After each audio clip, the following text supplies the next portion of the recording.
一处被 Airbnb 票选为全球最美房源的民宿，应该具备何种景观与设施呢？自行开车上山必须遵守山路注意事项，这样的联络道路你敢开吗？住在一个连床头柜都是古董的房间里，真的可以睡得安稳吗？一个房内没有电视，喝水要自己拿 Brita 滤水壶过滤，早餐还要额外付费的民宿会有市场吗？这一切问题的答案，或许看完后续介绍之后，个人便会自有定见了。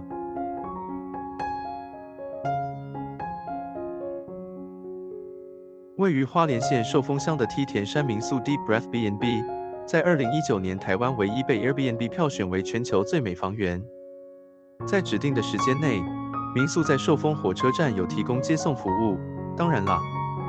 若是坚持一定要自驾上山，最好先了解上山的路为单线产业道路，途中会经过9个法家湾，需时时注意野生动物可能出没于路上。若觉得这些都不是问题，民宿前当然有地方停车。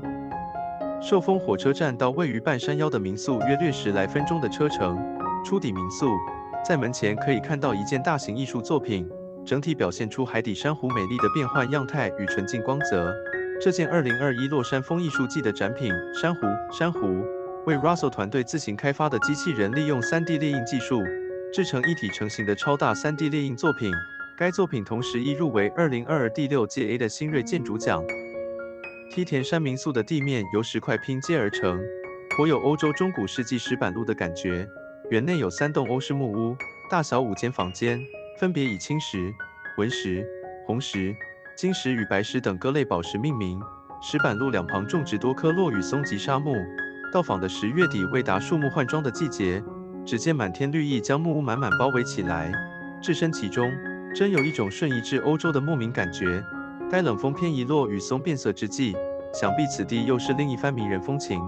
木屋间的空地上有一处用石头堆砌而成的焚火台，一旁吊挂着多个油灯与猎刀。入住不久，看到森林管理员劈柴剖竹将火引燃，点火过程我在一旁默默站着，远远拍摄不敢有所打扰。事后才知道，火对于原住民而言是一种相当重要的生活资源，将火点燃代表愿意分享。这时若是坐下来与他聊上2句，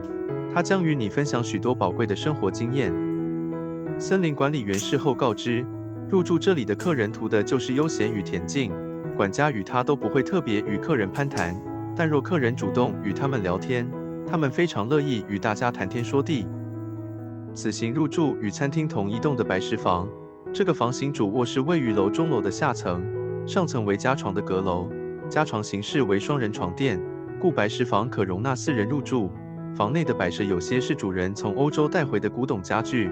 卧室内的卫浴为干湿分离形式。房内有一书桌面对着与山壁相隔的落地玻璃，无论是阳光四射或细雨霏霏，玻璃墙外随时都会展现出不同景致。闲暇无事在书桌前坐着发呆，就是一件相当享受的事情。房内用水都是使用天然的山泉水，管家说山泉水可以直接饮用，不放心亦可拿桌上的 Brita 滤水壶过滤。一般来说，坐落于森林之中的房子普遍都很潮湿，但民宿房内厕所的除湿机一天24小时不停运转，而且还没什么吵杂声音。纵然到访当天阴雨绵绵，室内湿度始终都维持在55%到60%，算是相当难得了。这对于林务局管辖的许多山庄住房，应该是一个很好的效法榜样。白石房是园区离三角露台最近的房间，打开房门就可以看到露台前的无敌景致。森林管理员说，有住客问他，何不把露台旁侧的树木砍伐掉，让园区的视野更宽更广。一旁的住客也都觉得对啊，为何不呢？他接着说，森林是动物的家，是它们栖息之处。当森林遭到滥垦滥伐时，动物的家园被毁了，它们赖以生存的环境不见了，只好无奈地往低海拔地区迁徙觅食。这时山下的果园就会遭殃，故时有这类新闻报道。为了眼前这片森林，为了林内各种动物，展望范围小一点又有什么关系呢？入住梯田山民宿没什么事情可做，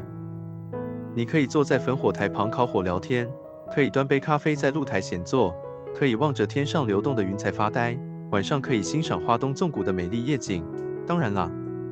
想要在露台上做瑜伽亦无不可，在这里就是享受无所事事的悠闲。用餐时间到了就往餐厅移动，吃饱了，原处泡杯茶嗑瓜子，话话家常，听闻管家为何上山工作的经历，见识森林管理员过往的丰功伟绩，这些有故事的人的一切，总是超乎吾等这般凡人想象。森林的日常遵循着四季变化，可预知却又那么曲折离奇、丰富多彩。园内悠闲慢活的氛围使人陶醉，让人欲走还留，期待还能再次光临。晚餐前，六大道白事坊旁的建筑物，看到管家在偌大的厨房里来回穿梭，辛苦忙碌着，不自觉地向前打了声招呼，问他在那么大的厨房工作，应该觉得很舒服吧？其告知厨房能有那么大的中岛真的不容易。厨房旁的森林里，伫立着一间用木板围起四周，屋顶是曲面透明亚克力，里面设有定制桌椅的山林包厢。原来这是艺术家范承宗《红嘴黑鹎筑巢》系列作品里的其中一件。红嘴黑鹎是布农族的圣鸟，传说中在大洪水时期帮族人到玉山取火种。此亦为主人珍藏的第二件大型艺术作品，与门口的珊瑚相同，都是从原本展场结束任务后一地利用。主人想让这两件作品在梯田山拉开另一个不同地景的对话关系。民宿的餐点都需额外付费，事先预定，无论早餐或晚餐都是由管家亲自处理。民宿店家给管家一定的预算，而后从订立菜单、采买食材到厨房烹煮，所有动作都是由管家一手包办，故而在此用餐就像是享用无菜单料理一样。每位管家的风格不一，季节食材也会有所变化。吃的或许不是山珍海味，但健康取向则是必须的要求。梯田山民宿较为人称道的是整栋欧式风格民宿，主体建筑以荷兰谷仓为范本，再搭配房前一连串的石板路与内置欧式古董家具，让人犹如置身欧洲童话故事里。这一切的硬体建筑相当吸睛，但其软实力才是让人意犹未尽之处。早餐后在餐厅里，听着森林管理员娓娓道来阿公的故事及人与森林的关系时，方知布农族在学会拿之前，必须先懂得给。猎人带着猎刀进入森林里，是去保护森林，而非滥杀夺取。老人家教导大家如何在森林里存活下来，资源如何循环使用，记忆与知识如何回馈到生活里。若非到了退房时间，真想继续听森林管理员讲故事，2天1夜的时间极其有限。没关系，没听完的故事，下次再继续。希望大家来到好山好水的花莲，把自己的心态放低，步调放慢，细心去感受这块土地散发的温度与热情。